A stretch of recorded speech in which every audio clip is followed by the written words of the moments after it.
Coming up on tonight's episode of Don't Panic, we've got a host of tech news, including a couple of things from Amazon, including Unlocked and what that might mean for your Android phone. We also talk about Tesla, the upcoming Windows 10. We also talk about Google reviewing the apps. We also mention Nintendo and Internet Explorer, plus a few picks. It's a great episode of Don't Panic, and we're going to go ahead and start it right now. This is Don't Panic, episode number 87, recorded March 23rd, 2015. On the App Police, Unlimited Skips, and IE is D.E.A.D. Hello, everybody, and welcome to this edition of Don't Panic, the technology podcast that will never be truly self-driving. I'm Sean Jennings, and I am joined, as always, by the Seals and Croft of technology. Summer breeze makes them feel fine. It is Colby Rabidou and Dan Miller. Sirs, how are we doing this evening? I wish I was feeling a summer breeze.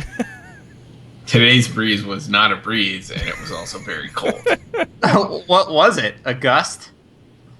It was winter wind, I guess. That's what it was. Winter wind It looked makes me so feel warm horrible. outside. It was very inside. sunny. It was very misleading. That's the tough thing about March and into April. Did it snow on the first day of spring for you folks as well? A little bit. Only a little, yeah. Oh, they gave you a reprieve, finally. Mm-hmm. Yeah, enough is enough. That is correct. Guys, how are we doing this week? Good stuff all around?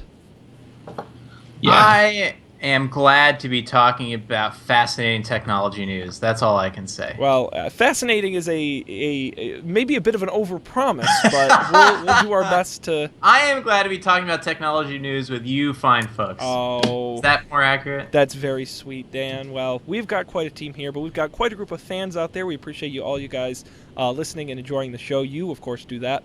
Every week, Monday at 10 p.m. Eastern is when we do this live, but we have the website, don'tpanic.io. There we have all the recorded episodes, audio, video, and links to everywhere you can download it, including iTunes, Stitcher Radio, our personal pick, Overcast. We're on all the major platforms. You can also get links to all our social media accounts on the website as well. Don'tpanic.io is the place to go. Let's jump in to some technology news. I'm going to try not to cough too much during the show. Do you know how much a cough button costs? No. What? Like so like professional recording studios, like for radio and stuff, they have what's known as a cough button, and it's just a quick button to quickly mute you if you're going to cough or something. Oh! It's called a cough button, and you can just get one and plug it into your setup. It's literally like $100 to get a cough button. Couldn't you, just get a button and plug it into your computer or something and, hook it up through software? There Whoa, isn't... whoa! What is this software thing you speak of? I thought that electronics were designed to perform only one task, and you had to build a new one to make it do something else.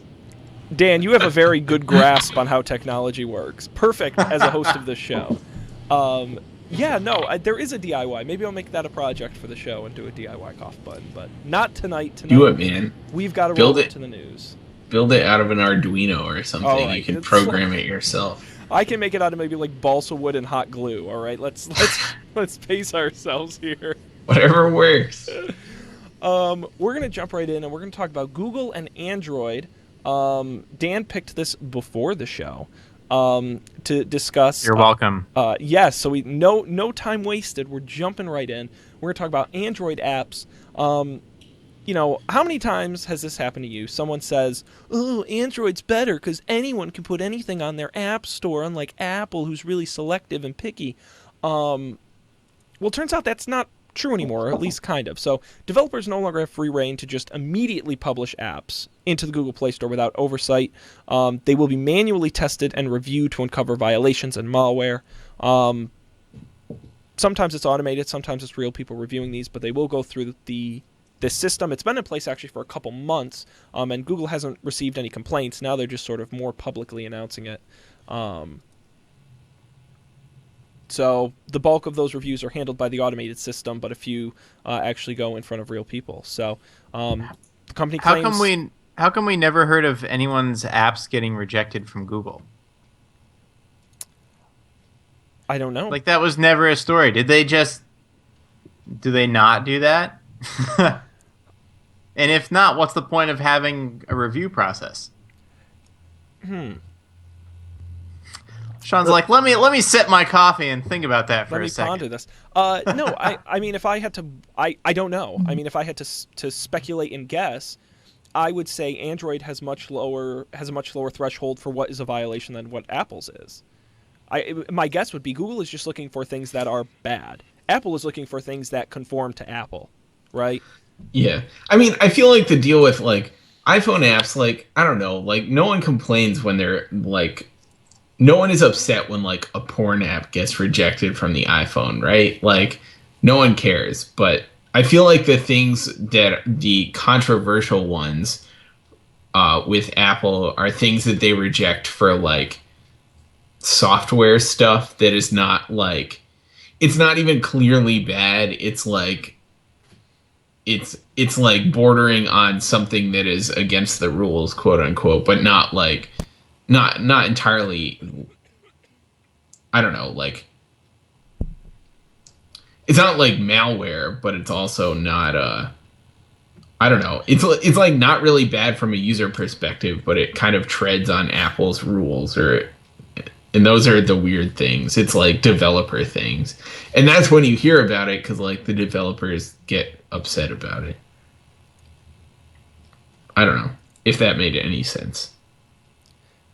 Yeah, I think it did. I think to me this screams as being more important for Apple than it is for customers, or more important for Google than it is for customers, only because I think it's up to Google to set the standard for the App Store for Google Play, and if consumers don't feel safe downloading apps or surfing the store, I think that problem falls on Google's and Android's shoulders. And it would not surprise me to learn that companies like Samsung and LG and Motorola have been pressuring Google even to enact tougher standards. Not that you hear a lot about, viruses on Android or, scams on Android, but it is a real concern, and I think Google, at least so far, seems to be finding that good middle ground between being a little more extreme like Apple or a little more loose than they used to be.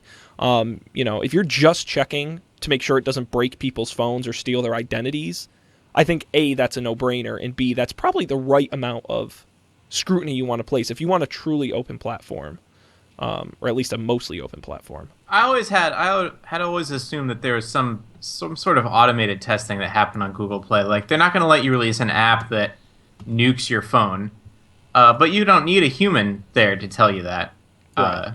We have testing suites. We know how this stuff works, kinda. So yeah, it was interesting to me that I'd never heard of any app getting like I never heard of a developer going online and be like, oh, my app that intercepts your phone calls and does like voice recognition and transcribes all of your phone calls for you got rejected from the Play Store. Like, I don't know, is that allowed on Google? Or maybe they would allow it, and you're right that they just don't deny apps that have any right being like you were saying, Apple denies apps, so it's a gray area, whereas Google only if it was harmful, probably. Yeah, and I think the app developers who are having their apps rejected are in some cyber cafe in Russia trying to steal your credit card number. So, and they're not going to complain online publicly like Apple app developers are. So, maybe that's an unfair assumption, but I just think this is, like I said, this is more important for Google to be able to come out and say, it's not the Wild West. You can trust us. You can trust Apple. Because we've talked about this on the show numerous times over the last couple of years where it's people don't buy apps on Android. And people don't even download as many apps in general on Android. Now, is it because they don't trust them? I don't know. I might argue that's a small piece of it. But anything Google can do to get people to download more apps is better for them. So that's a good move on their part. Yeah, definitely. Okay, gentlemen, where are we going to go to next? We prepped the first story, but we have a whole bunch more to get through. I didn't even know Amazon Prime had a music app on iOS. Oh boy! Well, Let's do back-to-back Amazon stories because I think these are good. And actually, I'm a big fan of Amazon Music on iOS, and it's much better with this update. Let's start there. Amazon Prime Music for iOS now includes ad-free streaming radio stations. This is an update to their app. So before, if you were a Prime customer, you got access to Prime Music, which was sort of like you could take songs that Amazon said it was okay and save them to your library, host them on your local device. You didn't own the songs, but you could stream them and, do those sorts of things based on their agreements with the music labels. Well, they updated this week the app to include Prime stations. And what it means is it's very similar to Pandora, where they're sort of predefined stations, or you can create one, and it will, using the thumbs up or the thumbs down, it will generate a sort of auto-playing radio station for you. The best part about Amazon, because you're a Prime subscriber and you pay for it, there are no ads, and you have unlimited skips on songs you don't like. In addition, if you do hear a song you like, and it's a Prime song, you can hit the plus icon and add it to your library, and it'll be saved there to be in your big list and, save locally on devices and listen to it on demand. So, I think it's an interesting addition. I don't think it's particularly surprising. And this is like Google Play Music, where you can upload your own music to it and access it streaming? Yes and no. So Amazon does have a service that allows you to upload your songs and stream them wherever.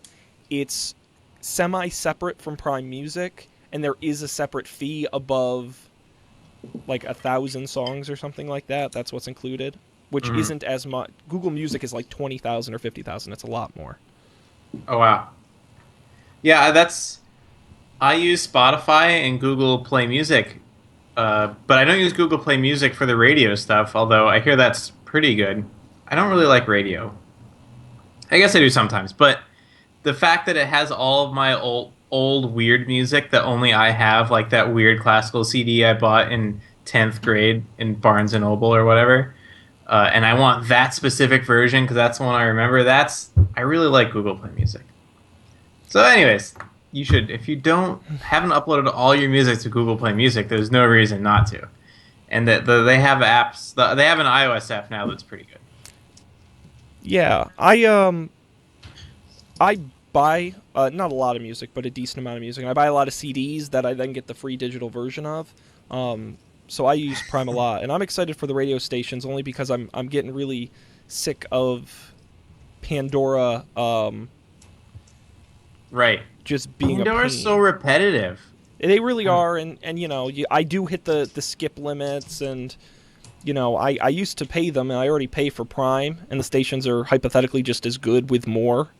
Right. So, Sean, does your laptop have a CD drive in it? No, I have an external I use for stuff, but okay. No, what I use the CDs for is in my car. Mm-hmm. No auxiliary port on your radio there? I do, but it's really inconvenient. And there's just I'm just lame like that, but I just really like. No, honestly, there's just something about having the album, popping it in, and just letting it kind of play. And CDs sound really good. You may have forgotten. We're so used to like Pandora over LTE, but CDs sound really good when you listen to them. And the best part about Amazon is it's like $5 for the digital album, or it's like $5 or $6 to get the physical copy and the digital album. Yeah, you've told us about this before. I am such a sucker for because I don't want extra crap in my apartment. I need extra crap. It's your New York City apartment that's the problem, Dan. You not enough room for crap. Right. Yeah. Move out to the burbs. We've got tons of room for crap. As much crap as you want. That is exactly right. Or even. You ever see an episode of Hoarders in New York City? I don't think so. It's just I did.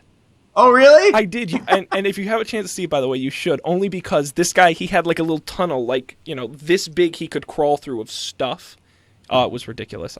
You wouldn't believe it. But you're right. But you're exactly right. I agree. It's a problem. Okay. But no, Google Music is good. The problem is back when last time I tried it was when it like first came out on iOS and the app. I think I reviewed it on the show. The app wasn't particularly good. I've heard it's gotten better. It's not good. It's way better than the. So, I would say even an average app is probably better than some of the best web apps for a mobile device. Mm-hmm. And before it was a web app, and yeah, it works, but you always got signed out, so you couldn't just load it up and start playing music. Yeah. Mm. Anyways, big problems. Big problems. Oh, so tough. Well, we've got Prime Music, right? Amazon is giving you everything with Prime, right? Not only do you get shipping, but you get the movies, and you get the music, and you get the books, and you get the... They're just throwing left and right at you, right?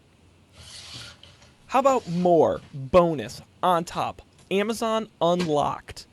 According to an internal presentation acquired by TechCrunch, Amazon is getting ready to launch Unlocked. And it's essentially Amazon Prime for apps. So, according to this leaked document, Unlocked would offer paid apps and in-app purchasing completely free from Amazon. So, if you're a Prime subscriber and you own an Android device that supports the Amazon App Store, if you downloaded a either premium, 99-cent, $1.99 app, or an app with in-app purchases, Amazon would just give you those for free as a Prime customer. And then when you left Prime, you no longer got access to these bonuses.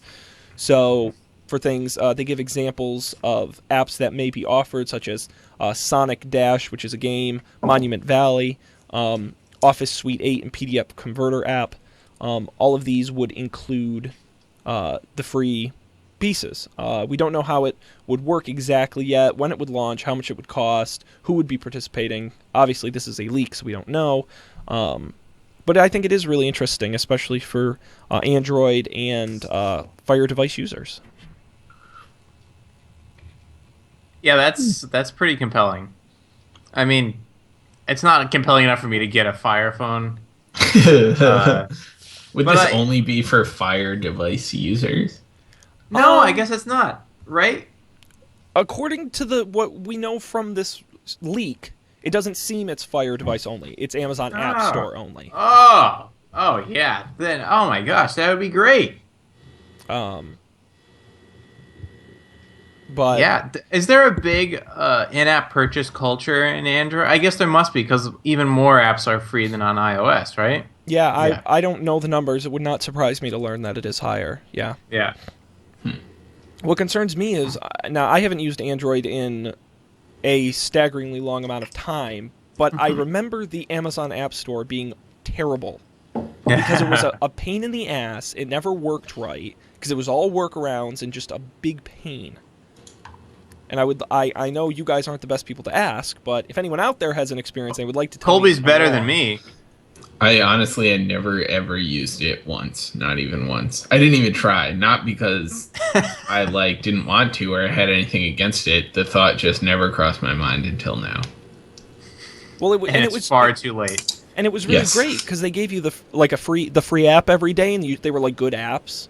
And so I had friends they were always excited in college about the free Amazon app of the day. That was all I used it for, but it just never worked right. It was such a pain. So on a Fire device, I think this could be really, really cool. I'd question how well it's going to work on a non-Fire device. But I think this is if you were a Prime subscriber, I think this is a big selling point for Fire tablets. Not necessarily the Fire phone. I think we can all agree no one wants that. But the tablets, listen, people buy the tablets and they really like them. I mean, Amazon sells a good amount of them. And if they can come in and say, you can now have any app you want for free, I don't think that'll be the case, but most major apps for free, and you won't have to do the 99-cent in-app purchases. I think that's good value if you're a Prime subscriber. Yeah.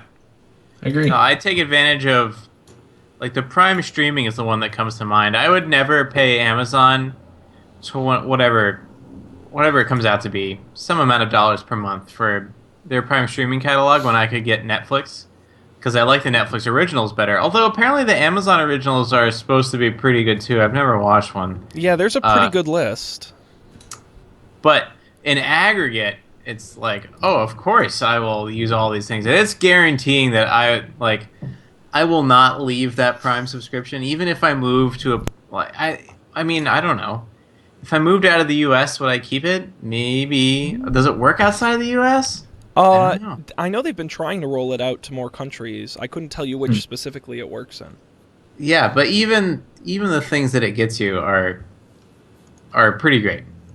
It They're doing it. I don't understand how they're making any money, but Well, they're not making a lot, but I can tell you, I fall for Prime every time because I buy Prime, I buy a lot of stuff shipped, and so I said, okay, it's worth it just for the shipping, and then I get the free movies. But when I go in the movies app on the Roku, there's never anything I want to watch on Prime. But then I'll see, oh look, a new release, $2.99 rental. Bing, they get my money. Or I'm in the music app listening to the Prime Music, but they don't have an album for streaming. Oh, it's a $3.99 album. Click, I'll buy it. Right? I'm such a sucker for stuff like that, where they sneak you in and then they sell to you. It's genius. I do rent movies from Prime all the time. It's the Yeah, if you're gonna oh, yeah. pay for a movie, it's the best Like- place to do it. Like almost once a weekend, probably once every 2 weekends. But although with the Apple TV, it gets iTunes is more competitive. It's the same price, and the experience is better. I find the experience better on iTunes if you're 100% iOS. If you're not 100% iOS or you don't have an Apple TV, then Amazon Prime makes a ton of sense because you can play it on any device. And crucially, I believe this is true, you can store an Amazon Prime rental on the device for later playback on a plane, right? Isn't that true? I don't think That you was can the on reason I- I think actually- you could I don't do know. that with iTunes. You can do that with iTunes. assuming you have Apple devices. Right. Right. Okay, I'm going to look this up. But you also have to remember, Amazon Instant doesn't have support for doesn't support Chromecast. It doesn't. Are they on Xbox now? They weren't for a long time.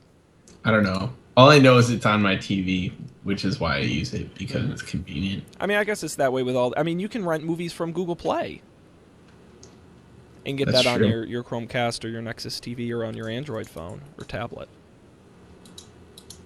There are a lot of options. Yeah, on the Amazon Prime iOS apps, you can download movies or TV shows you've rented so you can watch while you don't have an internet connection. Wow, which that's is what pretty you good. need for flights or bus rides, anything really. I did not know that. That's great. Yeah. So that's the only cross-platform solution where you can do that. Wow, big ups to Amazon on that. That's great. I Prime is when it comes up for renewal, it's just such a no-brainer. Yep. Good on you, Amazon. Thank you for losing money so I can have a very a very good deal on the service. Yeah, you could say all they need to do is get bought by a competitor, but then you realize how big they are. Yeah, no, what they need to do is just buy a lot of profitable companies and just use the profits to pay for Amazon, right? Yeah. Let's continue on. More news. Let's talk about Nintendo. We don't talk about Nintendo much on this show, do we? No, I haven't. Yeah. Yeah, we don't. You may know the Super Mario. You may know the Link and the Zelda, or You may. the Pokemon. The Pokemon. Yeah. Yeah. Okay. Well, how about this?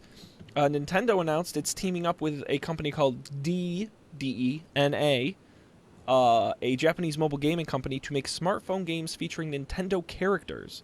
It will feature Nintendo IP, which includes all those oft characters I mentioned, developing them specifically for smart devices.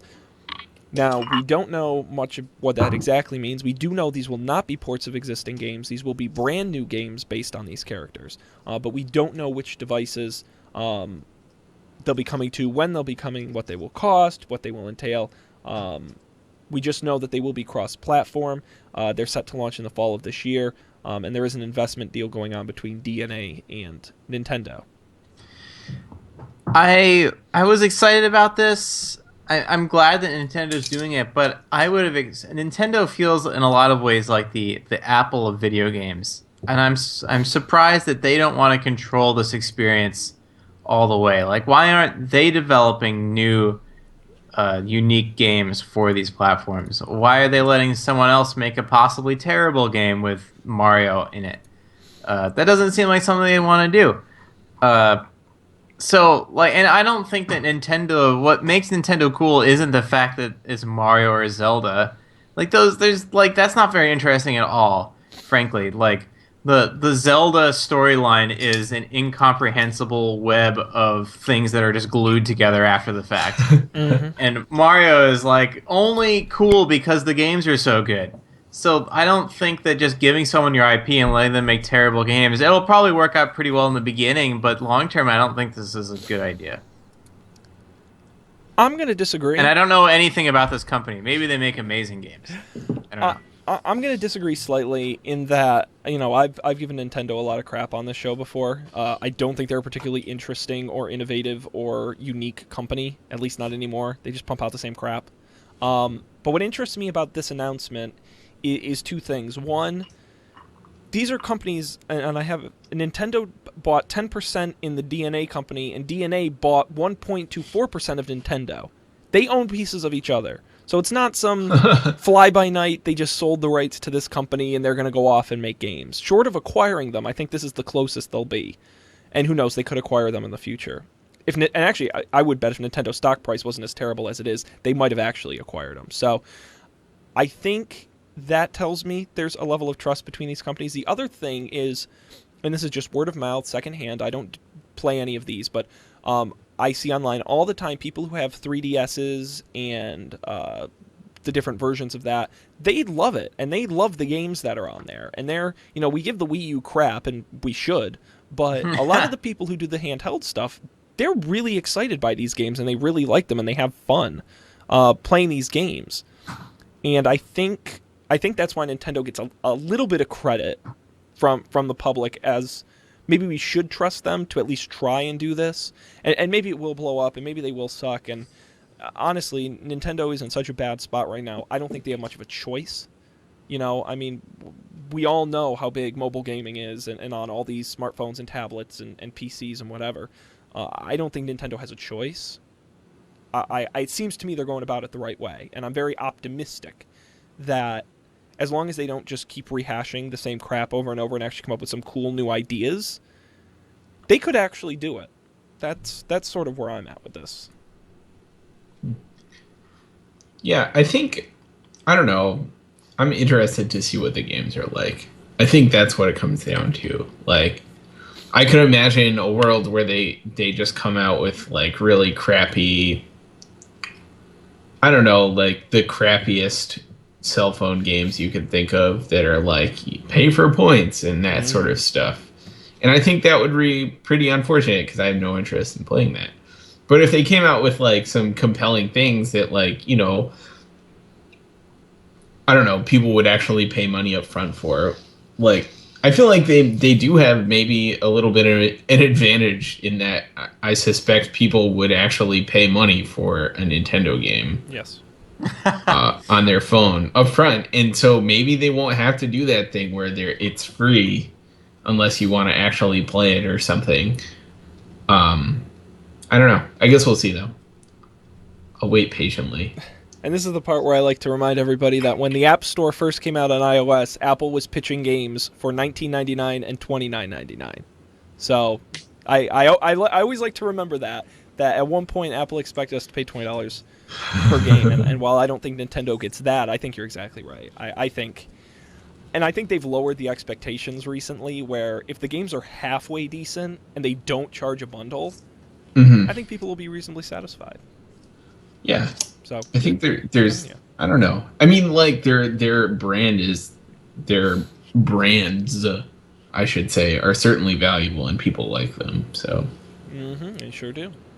Why haven't they tried to do like a Super Mario Brothers movie, like a new one, or like a movie on like a Zelda movie, or Yeah, and they just announced that they're not going to be doing a Zelda TV show. Yeah, if the IP is very valuable. I'm really, maybe it's smart of them. I mean, Sony is just trashing, trying to milk every cent out of every property they've ever owned.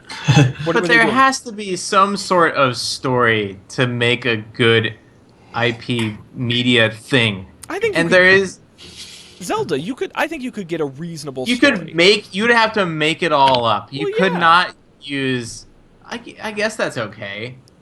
But what other thing like that is there where they just took literally the images of the characters and then Aren't they coming remade out? Aren't they coming out with an Angry Birds movie? That was supposed to be Hey, a thing. really?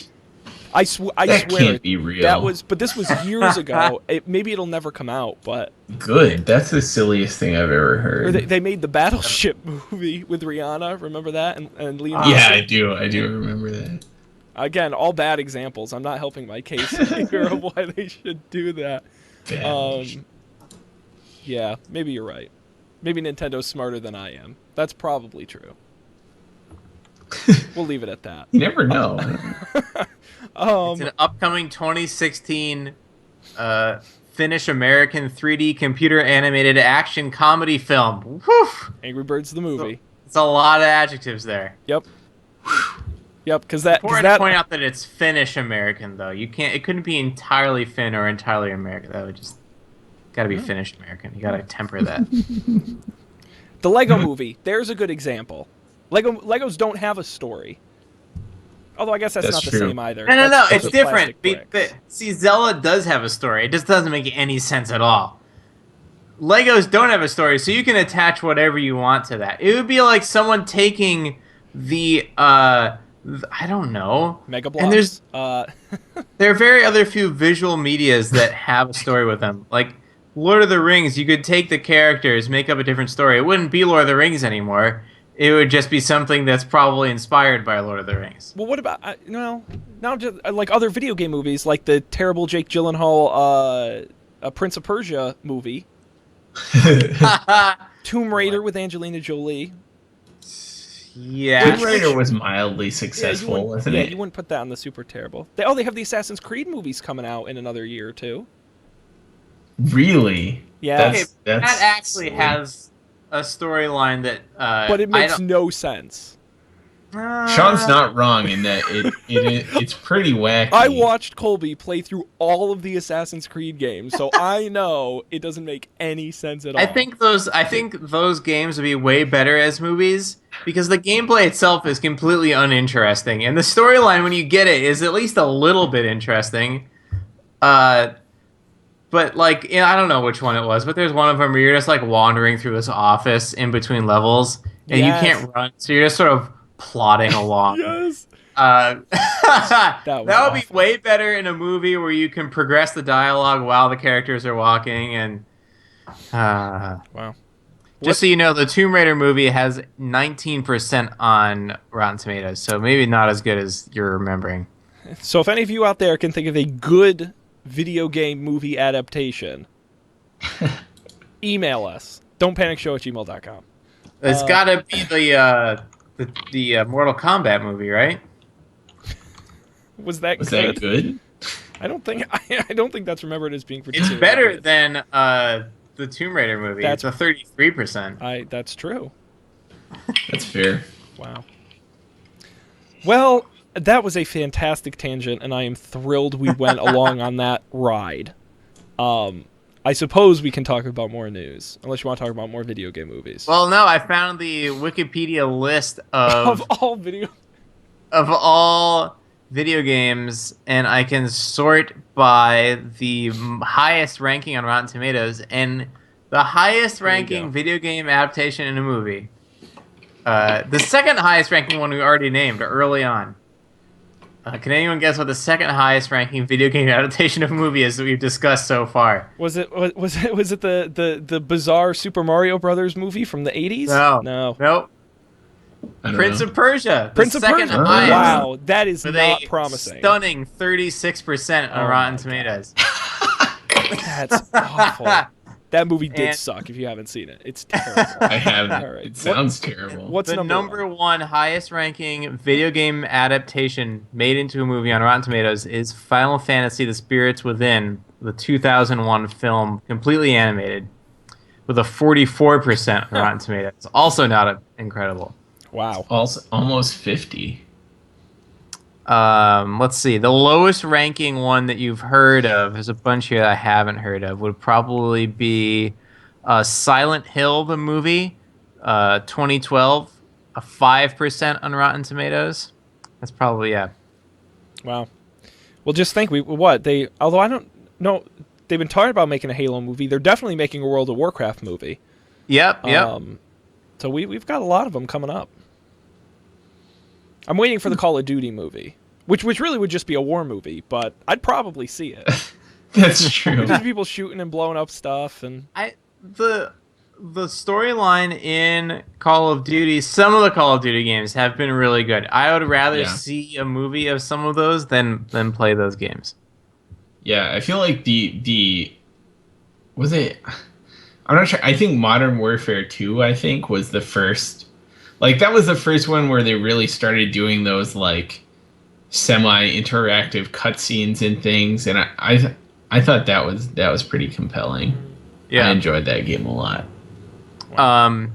Mortal Kombat, the movie, 1997, grossed $51 million in the box office, but boasts only a 3% rating on Rotten Tomatoes. If I could be wrong, I believe that's like a cult sort of if you were around at the time, there's some love for the terribleness of that movie.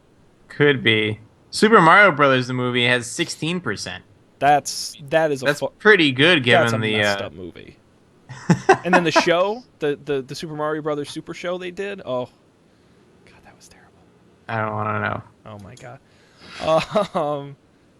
This is terrifying. Well, go buy your tickets for Angry Birds the movie now. We're gonna jump along because we do have more news to talk to, gentlemen. Anything you'd like to talk about next? Geez. Oh, I thought we. Never mind. I'm just talking out of my. The Tesla thing. I heard something about this, but I don't know anything about it. I heard that people are upset. People were upset. Tesla like pumped up how we're going to improve the range of our cars with a software update, and then all I know is that wasn't actually true, and that they sort of exaggerated. Is that at all correct? Well, Dan, let's break it down. So Elon Musk, as he's wont to do, a week before the announcement, put out a cryptic, really exciting tweet about how there will be no more range anxiety for Tesla. Right. No more. We're going to get rid of it with a software update. And I think it's fair to argue he overpromised at least a little bit. So here's exactly what they did. 2 parts to this update. It's an imminent update. The first part is what they call range assurance. It runs constantly in the background, regardless of whether or not you use navigation or anything like that. And it communicates in real time with Tesla's network of superchargers and destination chargers. It will look for ones that are heavily in use or ones that are light in use. And it will also, therefore, warn a driver when they stray too far out of range. So it's going to constantly know where you are, and it's going to say, there's only one charger within your acceptable range, and it's heavily used all the time, so you're probably not going to get a spot. Be careful, don't go much farther. Really kind of a warning system. Musk says, quote, "This makes it effectively impossible for a Model S driver to run out of range unintentionally." They also added what they call Trip Planner that communicates with the fleet of chargers, and it gives drivers a better preview of how they'll fare on a long-distance trip based on their sort of nationwide network of superchargers. It will be released within the next 2 weeks. Yeah. Is that underwhelming, Dan? Yeah. I mean, it's cool. But no. I understand why he thought he was being technically correct when he said that this will resolve all range issues. Or range anxiety. Range anxiety. That's the key. Right. Because if you know exactly where it is, then maybe you're not going to be anxious about it. Yes, exactly, and that's what this solves. That is nice. It's a better that is using system. Software to make hardware better because you can program it to do new things. It's pretty great. I'm surprised it didn't have this already. This seems like a bit of a no-brainer to me. Like a car that, like I would love for my car to know where all the gas stations are. Not that that's a big problem, but and warn me, Sean, you have 30 miles left of gas, but the next station isn't for 50 miles. Like, my car should do that, so... Well, at that point, it's too late. Well, but it would warn me before I passed the station before me that, or something. Right, yeah. Yes. You know, something smarter. But I think that's great. The other half of this update, which hasn't happened yet, but Musk said that Tesla is shipping an update in about 3 months that will turn on auto steering, or as he says, autopilot. It is apparently the sensors and everything are already built into the car. Now, this is not intended to, you get in and it drives you somewhere. Because it's still illegal on most U.S. roads to have something else drive your car. But it's really designed for, inner neighborhood driving, calling your car from a parking lot, auto valet, having it park itself in your garage, things like that. More of the sort of, I don't want to say gimmicky, because I don't think that's fair, but more of the sort of smaller details of driving, not necessarily the sort of long-distance driving as well. He did mention that highways are also a really good option for auto driving because there aren't a lot of things like, children in the road or things like that. Things you'll hit that your car may not recognize. This will happen in about 3 months, but we don't know more details than that. I think that's great. Listen, I've said before, one day self-driving car is fine, but today I just step out of my car at my front door and then it drives itself into my garage, or I'm at a Walmart or something and I've got a bunch of bags or something and the car just drives up to me. Like, I am all for that. That is the future, and that is great. That'll happen sooner than actual self-driving cars on the road, right? Because you don't need permits to do that. No, it's a lower because it's low speed. It's a lower threshold for danger. Because your car won't get above 10 or 15 doing that. So even if you do hit something, you're not going to do too much damage. Yes, until someone writes the first the first infinite loop in car firmware. The first car virus.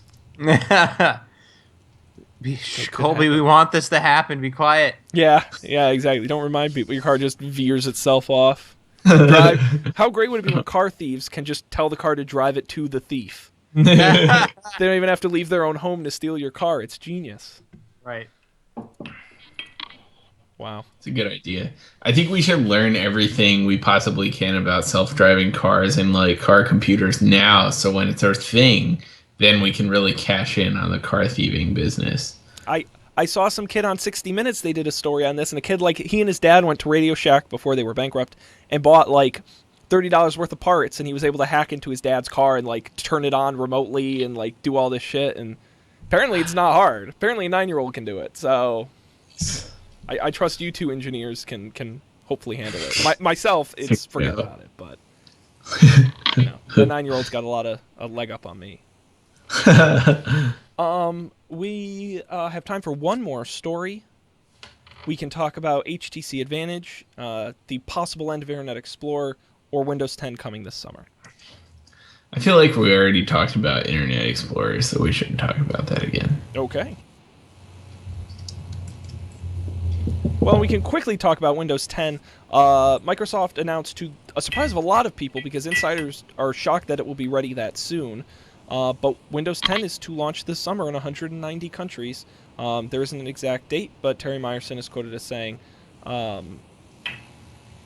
Windows 10 will be available this summer in 190 countries, as I just said, as a free upgrade to Windows 7 and Windows 8 users. There you go. That's basically the whole story. So very interesting that it's coming out that quickly. Most people pegged it for the fall at the earliest, but I guess they're optimistic they'll get it out by then. Now, then again, as companies have taught us time and time again, when they say summer, they can put it out at the end of September and argue it's summer. Because companies do that all the time, so don't expect it in May or June. Right. What was the Apple thing? The Apple Watch. They said, what was it? Q2 2014, and April's the last. It's not even part of Q2, right? Well, no, they said Q1. They said Q1, but Apple made this claim where it's no, we use 3 quarters, so it's right. It's extra long, goes into April. And companies do this kind of garbage all the time. So. Yeah. Windows is no different. That's it. No more news for this week.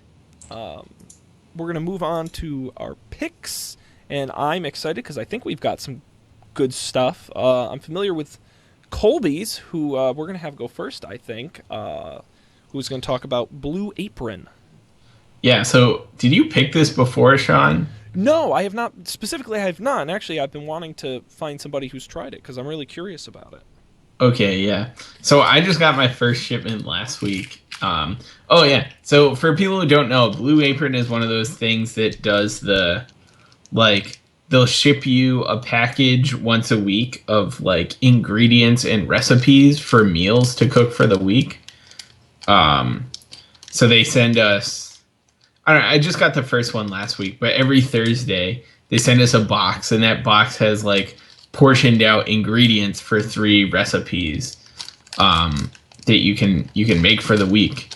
And so they give you, I think it's like they have 6 choices every week and you get to pick 3, which is kind of weird because like some choices exclude other choices. So like there really aren't 6 choices, but in any case, other than that, so far it's been great. Like it's really convenient because I hate the grocery store, and I don't like going there. It's also cool because you get to like have nice food. Like I don't mind cooking. I kind of enjoy cooking. It's pretty satisfying, but I just don't like getting the stuff for cooking. And I also hate that when you go to the store and you have to buy some like weird herbs or like vegetables or like cilantro or something that you only use for that one thing, and then you throw away like, you know, 3/4 of what you bought because you're never going to use it again. That problem doesn't happen because everything is perfectly portioned out for the meal you're making.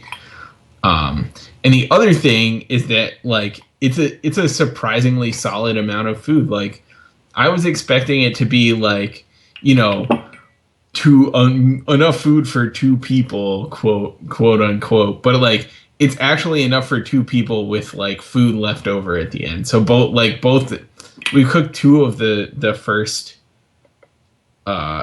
2 meals out of the first one, and we had leftovers both times, and I was like legitimately full and very satisfied. So if you're interested, it's worth a try.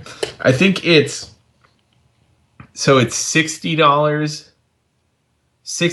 a week for 2 people, and then they have like a family one that is slightly less expensive, but you get the meals are enough for 4 people. But yeah, it's good. I like it. Cool. BlueApron.com. I will say this is, as far as I can tell, exactly identical to HelloFresh, which I picked on the show before. Yeah. I knew you'd pick something like this. Which, you know, it's like meal selection, the price is the same. And while I can't vouch for Blue Apron, I absolutely am over the moon about HelloFresh. So if Blue Apron is even half as good, that's excellent. I completely agree. Cooking sucks unless someone kind of does the prep work for you. Yeah. And then it turns out it's a lot of fun. Right. It's true. It's all this stuff that you have to have like skills to do, like figuring out what to cook. That's challenging. And then you have Following to have, like, the directions is you know, easy. all kinds of weird specific things that, you know, then you have like 8 pounds of cilantro left over when you needed a tablespoon. Like, it's Right. so dumb when you do it that way, but this is great. So blueapron.com.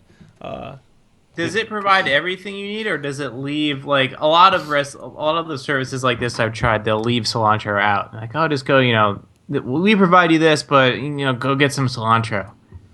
Nope. The only thing that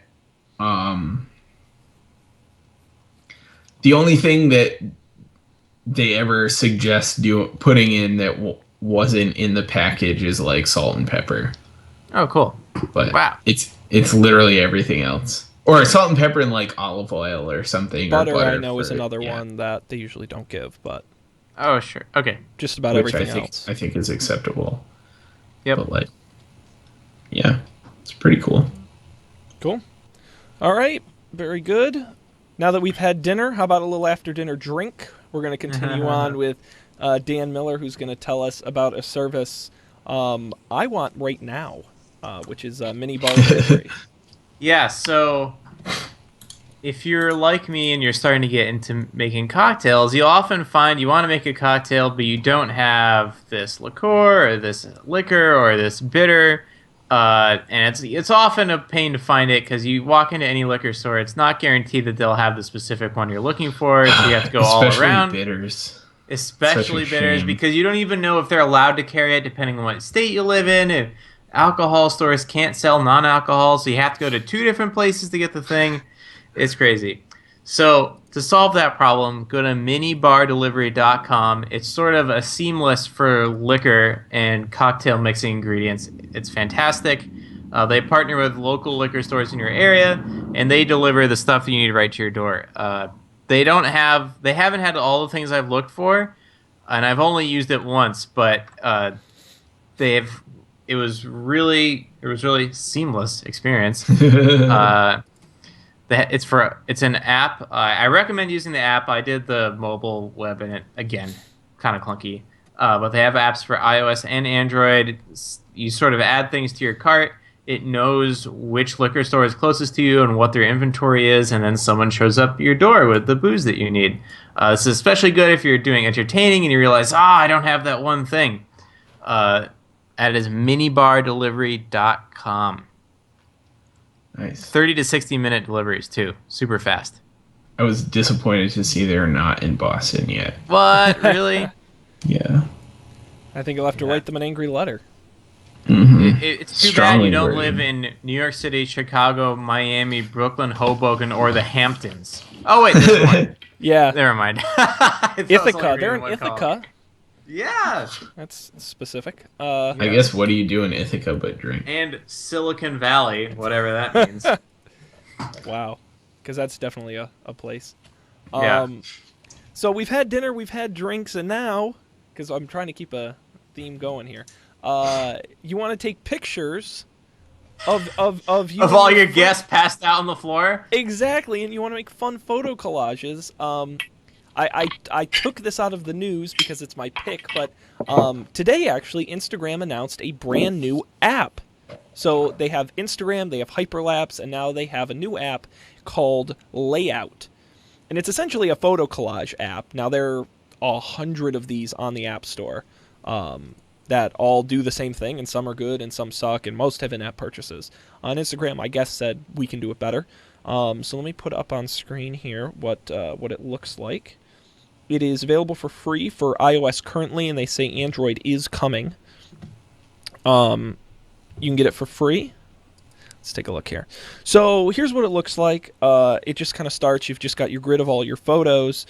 Here I have photos from New Year's, a party I went to with a few friends. So we'll begin by just picking a photo of those people. And then up here at the top, they show you a couple different layouts. So you want to have 2 photos half and half. You want to have 3 photos, 4 photos. You want them side by side on top of one another. Different kinds of arrangements. So let's do a little 4-photo grid here. So now I can tap any of these photos. I can hit replace and swap them out for other photos from that evening. Let's do making cocktails. There was a grilled cheese bar. And then what you can do, which is really cool, is you can actually slide and actually automatically resize the different photos, so they don't all have to be the exact same dimension.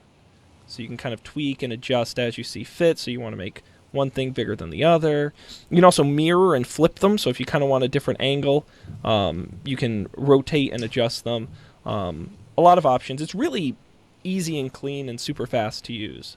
So now that I've had my... now that I have my photos all arranged, I can just hit save. Boom, it's a saved image. You can post to Instagram, Facebook, or wherever else. I'll hit Instagram. And just like that, you can post. It's really simple and fast to use, but honestly, I've used other collage apps, and they are clunky and gross and a pain in the ass. So I highly recommend Layout. It's free from Instagram, available on iOS now, Android coming soon.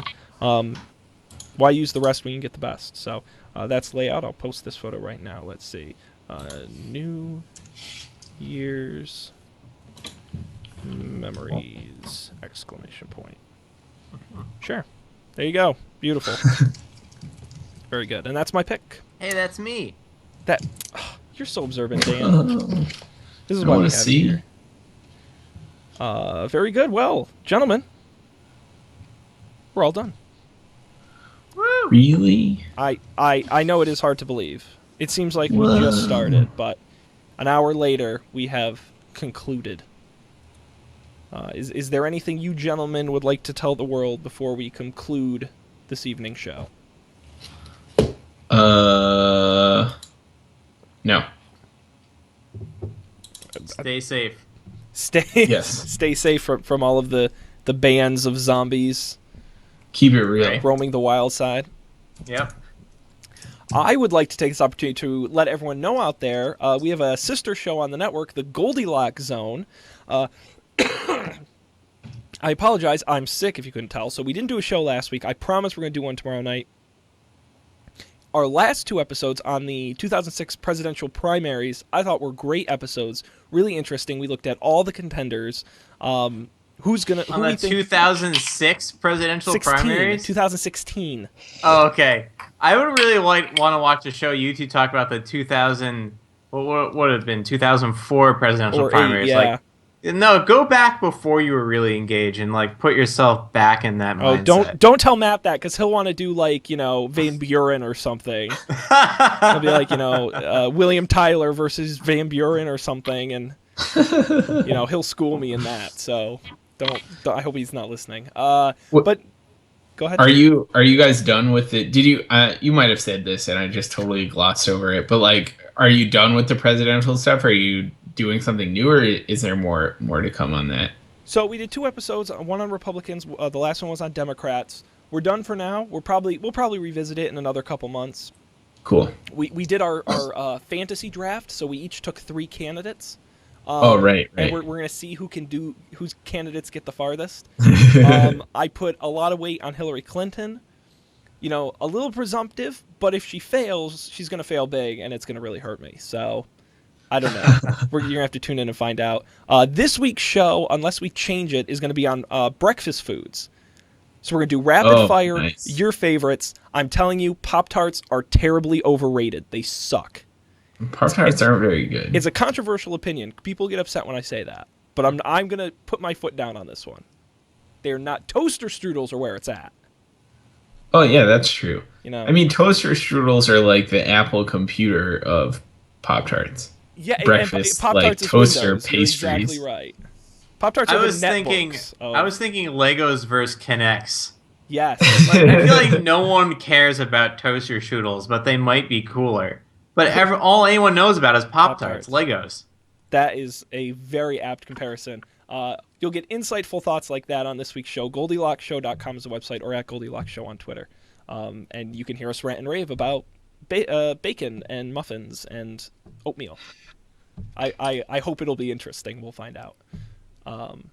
Very good. We'll be back next week, Monday night, 10 p.m. Eastern, 7 p.m. Pacific, for a brand new show with more tech news. As always, don'tpanic.io is the website, and at Don't Panic Show on Twitter are the best places to find us. Send us your ideas for your best video game movies, and maybe we'll laugh about them on the show next week. Who knows? But until then, on behalf of Colby and Dan, I will wish everyone out there a good night.